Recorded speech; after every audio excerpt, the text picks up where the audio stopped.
پاکستان میں اقتدار کی کھینچاتانی اور 8 ماہ سے جاری سیاسی دھما چوکڑی ملک کی معیشت پر قیامت بن کر ٹوٹ رہی ہے۔ ملک میں ڈیزل، پیٹرول، بجلی، گیس اور کھانے پینے کی اشیاء کی قیمتیں آسمان پر پہنچی ہوئی ہیں۔ معیشت و کاروبار کے تمام اشاریے تشویشناک اور مایوس کن ہیں۔ اسٹیٹ بینک میں زر مبادلہ کے ذخائر 4 سال کی کم ترین سطح پر ہیں۔ ماہانہ بنیادوں پر برآمدات میں مسلسل 3 ماہ سے کمی کا رجحان ہے۔ اس مالی سال بیرون ملک سے ترسیلات زر میں 6% کمی آ چکی ہے۔ مہنگائی کی شرح پچھلے 4 ماہ سے مسلسل 25% کے آس پاس ہے۔ شرح سود بڑھ کر 24 سال کی بلند ترین سطح 16% پر پہنچ چکی ہے۔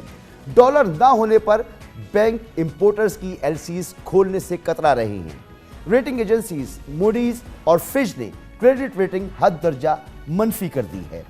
انٹرنیشنل مارکیٹ میں پاکستانی بانڈز کی قدر 60% تک کم ہو چکی ہے۔ اس مالی سال براہ راست غیر ملکی سرمایہ کاری میں 52% کمی آ چکی ہے۔ سرکاری کارپوریشنز کے خسارے اور واجبات 5000 ارب روپے ہیں۔ اوورسیز انویسٹرز چیمبر کے مطابق غیر ملکی سرمایہ کاروں کا اعتماد -4% ہو گیا ہے۔ گیلپ کے سروے میں 88% کاروباری ادارے ملک کی سمت کو غلط سمجھتے ہیں۔ زرعی اور صنعتی ترقی اور جی ڈی پی گروتھ پر سنگین خدشات پیدا ہو گئے ہیں۔ ادائیگیوں کا توازن بگڑ رہا ہے۔ معاشی ماہرین ڈیفالٹ کے خطرات سے متنبہ کر رہے ہیں۔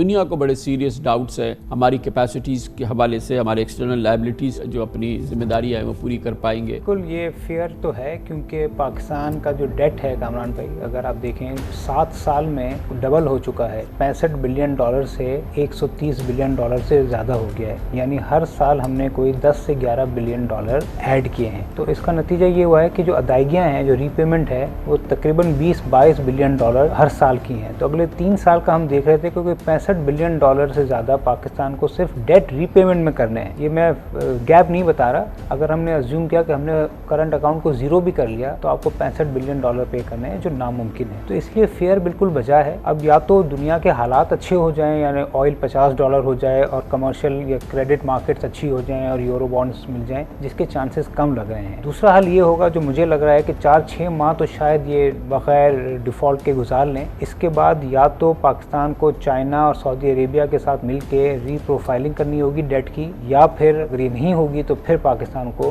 پاس کوئی چارہ نہیں ہوگا کہ وہ ادائیگیاں روک دے۔ اگلی کوئی بھی حکومت آئے اس کو ایک IMF کا پروگرام لینا پڑے گا جو اس سے ڈبل ہوگا، اور وہ سخت ہوگا، اور وہ IMF کے پروگرام میں ہوتے ہوئے اگر سعودی عربیہ اور چائنا نے میچیورٹی کو آگے کر دیا تو پاکستان کی ایک جیت ہوگی، ادروائز پاکستان کا ڈیفالٹ کا خطرہ ہوگا۔ کاروباری برادری کے مطابق سیاسی عدم استحکام کی وجہ سے سرمایہ کاروں کے اعتماد کو دھچکا لگا ہے۔ روپے کی قدر میں کمی اور مہنگائی نے معیشت کا دھرکس نکال دیا ہے، جبکہ ڈالر ناپید ہونے سے صنعتی امپورٹس تک رک گئی ہیں۔ جو انویسٹرز کا کانفیڈنس ہے وہ بہت زیادہ شیک ہو گیا ہے۔ سب سے بڑی جو وجوہات ہے وہ پولیٹیکل انسٹیبلٹی ہے۔ اس کے بعد جس تیزی سے ہمارے روپے کی قدر کم ہوئی ہے وہ دوسری وجہ ہے۔ تیسری وجہ انفلیشن۔ آپ کو آئیڈیا یہ ہے کہ کتنی زیادہ قیمتیں بڑھ چکی ہیں۔ گورنمنٹ جو ریکارڈڈ نمبر ہے وہ تقریباً 30% ہے، میرے خیال میں 30 سے کہیں زیادہ ہوگا، میرے خیال میں 50% کے قریب ہوگا۔ اوپر سے جو روپے کی قدر کم ہوئی اس نے اور کاسٹ بڑھا دی۔ جو کمپنیز کے ڈیویڈنڈ تھے وہ ریمٹ نہیں کر پا رہے، آج تقریباً کوئی 9 مہینے ہو گئے ہیں۔ اس کے بعد ہمیں پرابلم آنا شروع ہو گیا کہ اسپیئر پارٹس کی LC نہیں کھلنا شروع ہوئی۔ تو ظاہری بات ہے اگر آپ کی مشین لگی ہیں اور اسپیئر پارٹ آپ کے پرابلم کر رہے ہیں اور آپ نے امپورٹ کرنا ہے تو وہ اس کا مسئلہ کھڑا ہو چکا ہے۔ اور پچھلے کوئی ہفتے کے اندر کافی بیسکلی جو نوائز کریٹ ہونی شروع ہو گئی ہے کہ جو را مٹیریل کی ہے وہ LCs نہیں کھل رہی ہیں، اور آپ کو پتا ہوگا کہ اس وقت پورٹ کے اوپر ایک بہت بڑا بیک لاگ ہے۔ تو یہ ایک بہت بڑا مسئلہ کھڑا ہو چکا، اور آنے والے دنوں میں اگر اس کو سالو نہیں کیا گیا تو یہ تو ایک وشیس سائیکل کریٹ کر دے گا، بیکاز اگر آپ کی پروڈکشن نہیں ہوگی تو آپ کے جو تمام مزدور جو آپ کے مینوفیکچرنگ یونٹس کے اوپر کام کر رہے ہیں ان کا رسک ہے کہ وہ جو ہے نا وہ بے روزگار ہو جائیں۔ ایکسپورٹرز کا ماننا ہے کہ پاکستان کی برآمدات میں اضافے کے لیے ترجیحات کا تعین ہونا ضروری ہے۔ صنعتیں چلیں گی تو روزگار میں بھی اضافہ ہوگا اور بیرون ملک سے ڈالرز بھی آئیں گے۔